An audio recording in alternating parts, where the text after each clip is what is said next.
When it comes to certain games, context is everything. The idea that Metal Wolf Chaos, a game largely considered a meme for many years, in which you play the mech-suited President of the United States of America through what feels like an interactive B-movie, is somehow deeper than you might think, might seem positively laughable to some. And when it was re-released back in 2019 by Devolver, I largely found exactly what I was expecting, coming away with little more than confusion as to why such an unwieldy, dare I say shoddy product had garnered such a cult following. I mean, sure, the cutscene dialogue is as horribly mixed as it is poorly translated. It's actors' over-the-top delivery making it seem like they were aggressively marketing a cruise line or something. It's all maybe funny to witness in the moment, but at the end of the day, that's a small part of a game's experience. You still have to play this thing to get to that stuff, and playing Metal Wolf Chaos sight unseen, with its fairly odd game feel, can make for a pretty rough time all told.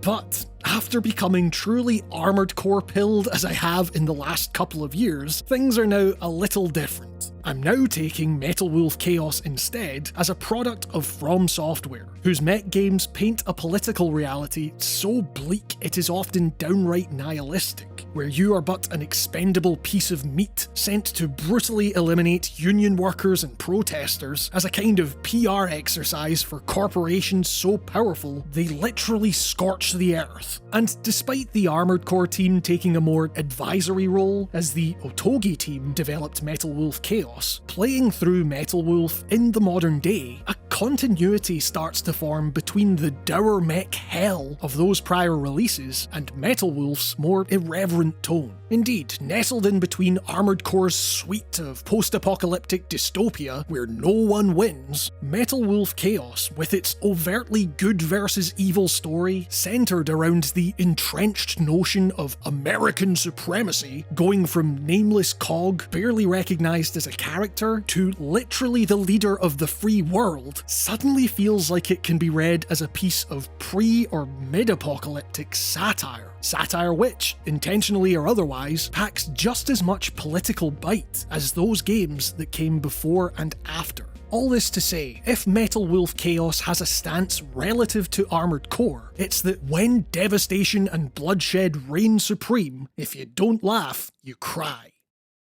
And when it comes to that central mech combat, on which the Armored Core team gave guidance, it's hard not to laugh. Coming off of a series whose sleek mech designs, with their nimble, almost elegant movements, belie their sheer scale and destructive power, when this comparatively lumbering dude comes blasting out of the White House, utilising a downright cartoonish weapon wheel, an arsenal as huge as the mech itself, to select some Dirty Harry-esque revolver, as if to ask the soldiers before him if they feel lucky. Its slower movement resembles Armored Core 5, but tactically the game feels closer to 4 in its emphasis on just vaguely aiming and letting loose. Indeed, Metal Wolf's satire begins with the very mechanics and game feel. As far as mecha combat goes, Metal Wolf Chaos is as all-American as it gets. Because certainly, the resultant level of destruction remains pretty consistent between Armored Core and Metal Wolf. It's just that what is rightly treated as catastrophic felt melancholic in the Armored Core games, where former cities, powerhouses of culture and commerce, now lay drowned and removed of any semblance of life, whose towering buildings are now useful only as brittle cover from enemy fire, Metal Wolf Chaos, on the other hand, celebrates, revels in with a kind of absurd joy. The action will abruptly stop as these monuments of human endeavour, representing the supposed can-do spirit of the American dream, have their merits listed out in extreme detail, only for you, as the President of these great United States of America, to immediately turn them all to rubble, with Jodie on your comms, rigidly but aggressively cheering you on as you do it, for bringing justice back to those very same United States. And in amongst the resulting carnage, you find that Metal Wolf Chaos is a game steeped in the aesthetics of propaganda from all sides. Flashy news reports, hijacked by your vice president at the centre of this coup d'etat, the reporters compromised, seek to paint your actions as criminal, And whatever actions the traitors have taken, after seeing the nonchalant attitude with which the president absolutely levels San Francisco, cheering himself on as he stands in the ruins you created, it's hard not to think that they might have a point. It speaks to the importance placed on theatrics here, a Japanese studio presenting their reading of the American state apparatus, in which everything, including the news, is brash and over the top, and constant force projection is the lingua franca. Even if the destruction you enact is squarely in your own backyard, even if you're essentially shooting yourself in the foot, hell, even if you're mowing down a bunch of American soldiers as the president, it's seemingly all fair game when the vague notion of justice is on the line. It's simple. They're fighting for evil, you're fighting for good. Immediately after having to flee the attempt on his life starting off this whole thing, the president is informed by Jodie that he has a dinner at the Japanese embassy to discuss wildlife protection, which he calmly advises her to reschedule. It would seem that presidential duties don't slow down simply because the country has been taken over in a coup d'etat, and you're crusading across the country in what largely amounts to a quest to get your house back. Sinking a massive tanker in what must be pretty shallow waters, watching the soldiers on board beg for their lives is immediately credited with revitalizing the marine ecosystem.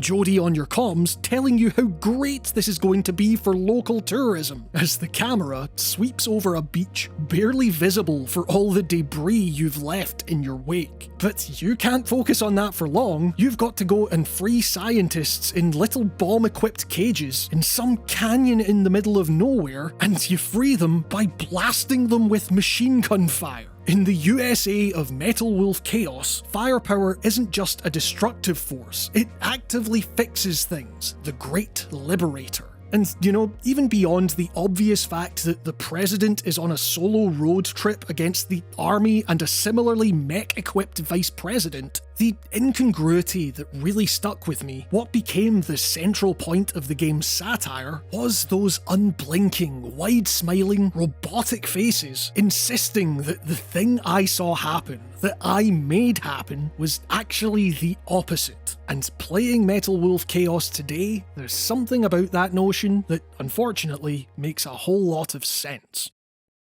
Because when it comes to Western politics, I don't know, we live in a world where governments actively aiding in a genocide will either pretend it's not happening or portray themselves straight-faced as the good guys assisting some helpless underdog, barely even attempting to hide the corpses piling up behind them. Over here, we're currently dealing with an ostensibly Labour government introducing cuts to public spending and welfare so ruinous to the poorest in society they would legitimately make George Osborne's austerity-era Tories blush, all while providing increasingly fertile ground for billionaires to add to their ever-exploitive wealth. All the while that same Labour government, in the face of all the data, the numbers, the evident hardships faced by so many, has the gall to posit these moves as striking some blow for workers' rights. It feels like this has always been the way of things. Governments becoming increasingly confident, smiling as they tell us to think of the benefits, the potential for growth, as they actively destroy the societies they preside over.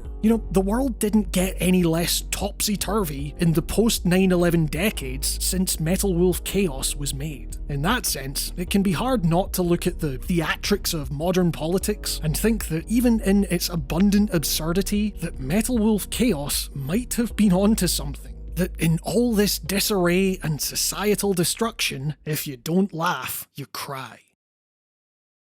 Thank you all so much for watching. Be sure to like, subscribe, all that daft YouTube stuff. It really helps the channel and it means the world. A massive thanks as well to my patrons, who you can see on screen and are all getting access to exclusive, fully produced videos that aren't available here. Your continued support is what allows me to keep going with the work I do on this channel, and I seriously cannot express how grateful I am for that. You are all the best. Special thanks go to Ewan Patterson, David Butkus, Brendan Hess, Mason Miller, Alex O'Sullivan, Michael Tritt, Rickety Cricket, Cameron Siniceros, Charles J. Liu, Alistair Dunn, Vitautis Catharsis, Dolly Bowman, Young Condor, Danis Sakauskas, Christopher Faherty, Nicholas Villeneuve, Yoga Shishbande, Leah Chinello, Captain Knusprig, Bryce Snyder, C-Page Melt Limited, David Björk, Timothy Jones, Matthew Grover, Shardfire, Lynn Browning, Dallas Keane, Charlie Kimball, and Charlie Yang. And with that, this has been another episode of Writing on Games. Thank you all so much for watching, stay safe, and I will see you all next time.